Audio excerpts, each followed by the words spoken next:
इस संसार में कहीं भी सुख नहीं है। दुखालयम अशाश्वतम, मारी गई है बुद्धि। बहुत ही समझाओ इसको, दुष्ट को, पर ये बार बार मन और इंद्रियों को अनुमति देती है संसार के भोगों में ही सुख है। सब साधना का फल है बुद्धि का ठीक हो जाना। यही न्यायाधीश है, यही दुष्ट हो चुकी, यही कुमति हो गई है, जो संसार के भोगों को भोगने में सुख है ऐसा भ्रम कराकर सुख सिंधु भगवान की चिंतन से विमुख करती रहती है। सयानी बुद्धि वही है, होय बुद्धि जो परम सयानी, तीन तन चितैना नहीं जानी। ये हमारा अमंगल कर देंगे, ये जो इंद्रिया मन मिलकर भोगों में जा रहे हैं हमारा पतन कर देंगे। जो ऐसा बुद्धि निश्चय करती वो भगवान की तरफ चलती है। इस संसार में तुम्हें जो मानव देह मिला, परम सुख की आशा है, तो संसार के भोगों से निराश होकर के प्रभु की तरफ अपनी वृत्ति को मोड़िए। आशा ही परमम दुखम, नैराश्यम परमम सुखम। संसार की आशा दुख देने वाली है। संसार से निराश होकर हरि की आशा करो, परम सुख में डूब जाओगे। अतिशय उत्कृष्ट सुख उसे कहते हैं जिसमें दुख का लेस न हो, वो है प्रभु के चरणारविंद में। ये वृंदावन धाम उन्हीं प्रभु के पराकाष्ठा स्वरूप सौंदर्य प्रियाजू लालजू के रूप में प्रदान करता है। प्रिया लाल को वृंदावन धाम प्रदान करता है। इसलिए जो इस पुरुषोत्तम धाम की, जो मानुषी और दैवी दोनों बुद्धि से परे महिमा है जिसकी, ये पुरुषोत्तम धाम जो मानुषी और दैवी बुद्धि से परे है जिसकी महिमा, ऐसे वृंदावन का जो आश्रय और वास स्वीकार करता है उसे वृंदावन युगल किशोर प्रदान कर देते हैं। भजन्तमपि देवतान्तरं यथाक्षरे ब्रह्मणि स्थितं पशुवदेव वा विषय भोगमात्रे रतम् अचिंत निज शक्तितः स्वगतराधिका माधव प्रगाढ़ रस दुर्गमं कुरुतेव वृंदावनम। गजब की महिमा निष्ठा। निर्विशेष ब्रह्म को प्राप्त महापुरुषों की भी चित्त वृत्ति को बलात् अपहरण करके अपने अधीन कर ले, ऐसा सौंदर्य और रूप, ऐसा प्रेम जिस धाम में विराजमान है वो गूढ़ातिगूढ़ वृंदावन है।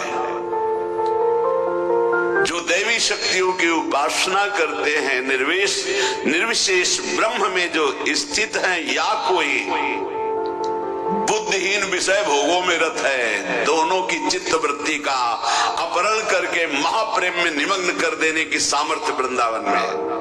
ये देखो, या कोई दैवी शक्तियों की उपासना करने वाला, वो ब्रह्मनिष्ठ महापुरुषों की किसी गणना में नहीं आ सकता।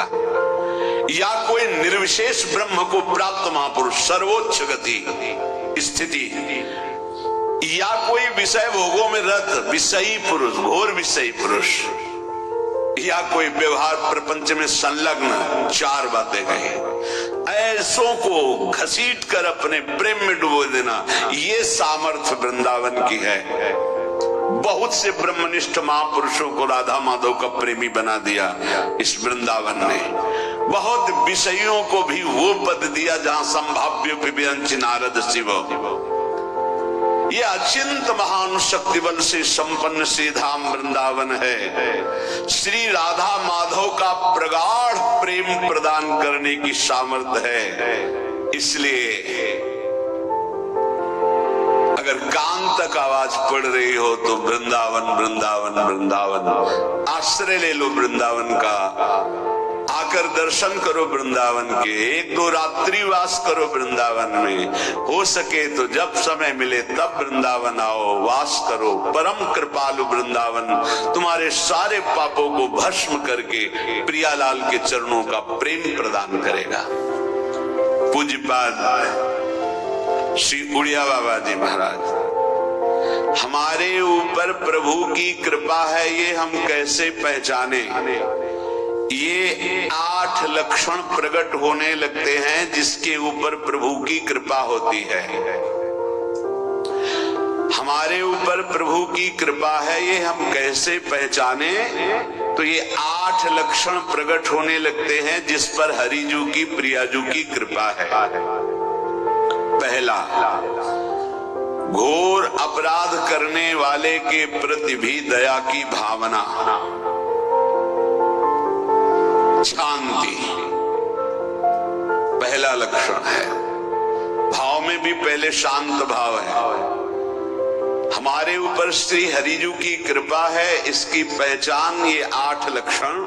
पहला, शांति, अर्थात घोर अपराधी के प्रति भी गुस्सा ना क्षमा करना, ये हरि की कृपा का लक्षण है।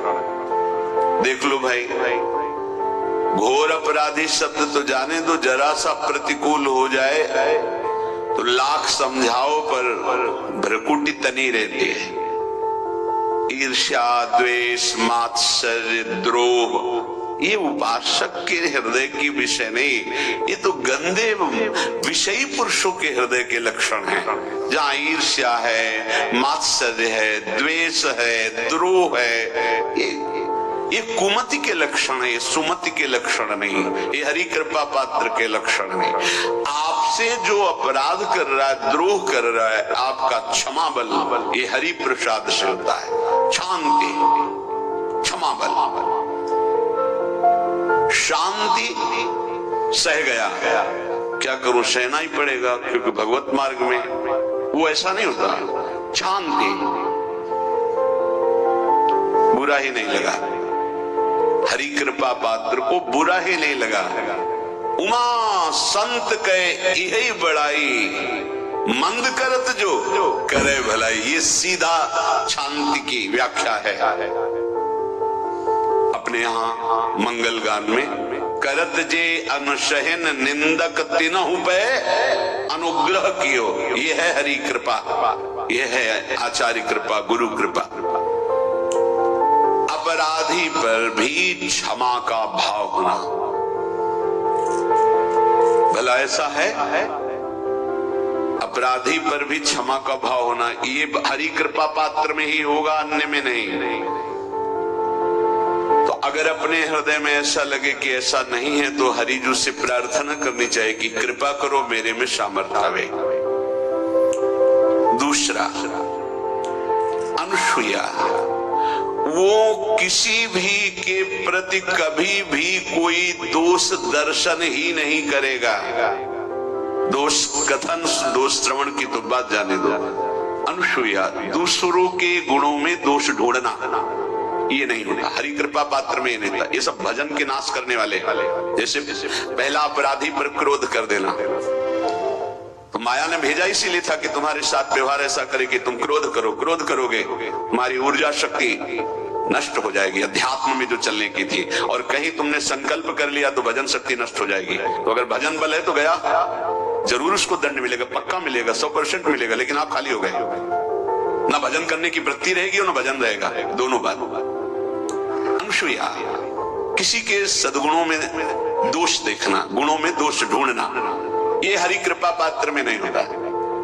ये बहुत मंगलमयी बातें हैं जिससे हमारा भजन मार्ग पुष्ट होता है। तीसरा, वो बाहर से और भीतर से पवित्र रहता है, हरि कृपा पात्र। शौचाचार का ज्ञान होना चाहिए, वस्त्र आपके पवित्र होने चाहिए, ये बाहरी, जल रज आदि के द्वारा बाहरी पवित्रता। और निष्कपटता, निश्चलता, सत्य भाव, ये अंदर की पवित्रता है। अगर कपट है, छल है, असत्य है तो हृदय मलिन रहता है। भीतर और बाहर से पवित्र रहना, इसमें खास बात क्या है? भीतर और बाहर से पवित्र रहने में, भीतर और बाहर से सदैव पवित्र कौन रह सकता है? तो बोले जो पुंडरीकाक्ष भगवान श्री हरि का, प्रियाजू का स्मरण करता रहता है, वो शवाभ्यंतर शुचि, वो बाह्य और अभ्यंतर दोनों से पावन रहता है। तीसरी जो कृपा का लक्षण है, अर्थात वो सदैव भगवत चिंतन परायण, शौचाचार का पालन करने वाला, बाहर और भीतर से हरि कृपा पात्र पवित्र रहता है। लघु शंका में जल पात्र में रखा जाता है, जनेंद्रिय को पवित्र किया जाता है, फिर हाथ रथ से धो के, फिर कुल्ला करके, आचमन करके, पैर धोकर, ऐसे पवित्र आचरण, ऐसे पशुवत व्यवहार ठीक नहीं। कुछ लोग ऐसी गलती करते हैं कि जिसमें शौच हुआ जाता है उसी में बैठकर लघु शंका करते, तो सारे वस्त्र, पूरा शरीर पवित्र हो गया आपका। तो अटैच बाथरूम की व्यवस्था माया ने कर दी है। हमें लगता है कि शौचालय अलग होना चाहिए और स्नान गृह अलग होना चाहिए, थोड़ा ही चाहे भेद हो, अंतराय होना चाहिए पवित्रता के लिए। अब ये शौचालय है, यही स्नान करना है, यही लघु शंका